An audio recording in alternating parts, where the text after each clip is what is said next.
جب اللہ ہماری عبادتوں کا محتاج نہیں ہے، ٹھیک ہے، تو پھر اس کی عبادت کیوں کی جائے؟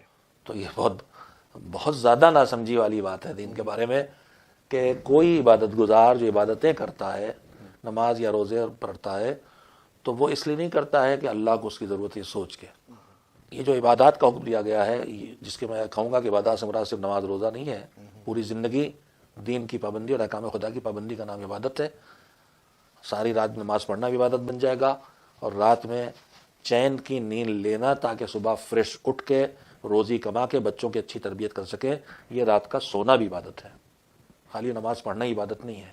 یہ جو نظریہ ہے کہ وہ ہماری عبادت محتاج نہیں ہے تو ہم کیوں عبادت کریں، میں ذرا قرآن مجید کی کچھ آیات کو جوڑنا چاہوں گا۔ جی دیکھیے، پہلی بات میں نے کبھی کہی تھی کسی دن کے، قرآن مجید میں اللہ کہتا ہے کہ پوری کائنات تمہارے لیے بنائی ہے، بہت جگہوں پہ لفظ آیا ہے خلق لکم، ہم تمہارے لیے خلق کیا، اور سخر لکم، خلق کیا، تمہارے قابو میں بھی دے دیا۔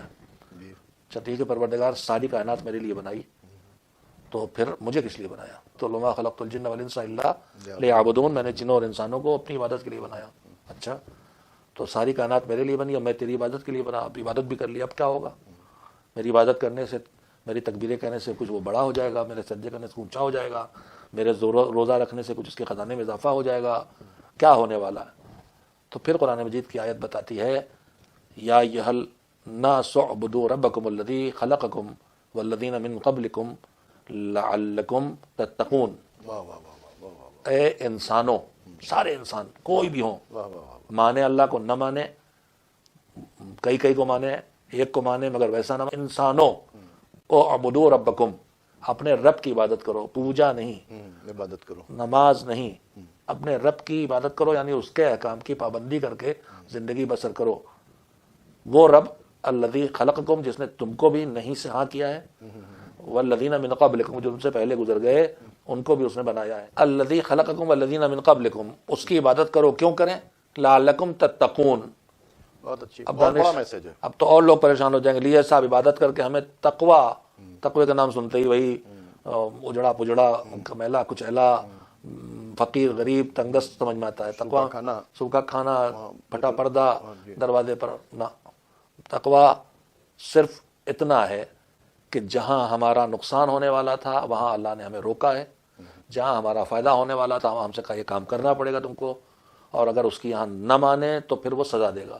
تقوی یعنی اللہ کے احکام کی پابندی کر کے جینا، تقوی یعنی واجبات کو انجام دینا، حرام سے بچنا، یعنی ایک ایسا ایکسپرٹ جو تمہارے نفع اور نقصان کو بتائے دے رہا ہے ایڈوانس میں، اس کی اطاعت کرو۔ کائنات میرے لیے، میں عبادت کے لیے، عبادت کرنے سے مجھے کیا ملنے والا؟ میں تقوی آ جائے گا مجھ میں، اچھا مالک تقوی بھی آ گیا تو کیا ہو جائے گا؟ تو پھر سنیے، قرآن مجید میں اللہ کہتا ہے فاتقون یا اولی الالباب لعلکم تفلحون۔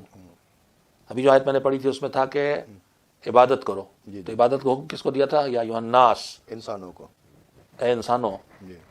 اب یہاں حکم ہے فتقون، مجھ سے میرا تقوی اختیار کرو، کس سے؟ یا اولی الالباب، اے عقل والو۔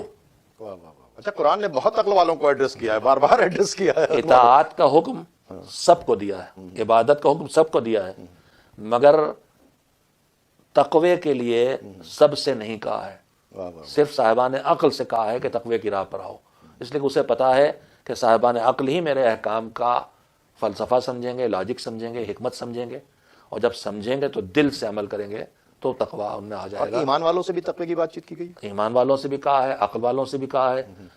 میں یہ عرض کرنا چاہتا دو آیتوں جو میں نے آپ کے سامنے رکھی ہے، اس میں عبادت کا حکم ہر ایک کے لیے ہے، مگر اس عبادت سے تقوی یعنی اچھے برے کی تمیز کر کے اچھائی کی راہ پہ چلنا، برائی سے بچنا، یہ ہر انسان کے بس کی بات نہیں ہے، صرف عقل والوں کی بات۔ جو سمجھ رکھے گا وہی تقوی تک آئے گا۔